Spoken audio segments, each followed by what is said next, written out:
பின் இலக்குவனை அறைக்கு காவல் வைத்துவிட்டு உள்ள சென்றார் சந்நியாசி உருவத்தில் வந்த காலதேவன். அந்நேரம் பார்த்து தூர்வாசர் அயோத்திக்கு ராமரை காண வருகை தந்தார். இலக்குவன் அவரை உள்ளே செல்ல அனுமதிக்கவில்லை. கோபம் கொண்ட துர்வாசர் அயோத்தி மக்களை சபித்து விடுவதாக வெகுண்டார்.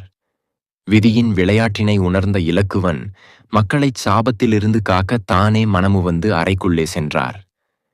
காலதேவன் தன் சுயரூபத்தில் ராமரோடு உரையாடிக் கொண்டிருந்தார். இலக்குவனைக் கண்டதும் இருவரும் செய்வதறியாது திகைத்தனர். காலனோ ராமரிடம் தண்டனையை நினைவுபடுத்திவிட்டு மறைந்துவிட, இராமரோ மனம் கலங்கினார். அண்ணனால் தமக்கு தண்டனை வழங்குவது இயலாது என்று அறிந்த இலக்குவனோ தன் உடைவாளைக் கொண்டு தன்னை தானே மாய்த்துக் கொண்டார். பிரியமான உறவுகளைத் தொலைத்த இராமரும் அதன் பின் சரயு நதியில் ஜலசமாதி அடைந்து வைகுண்டம் சென்றார்.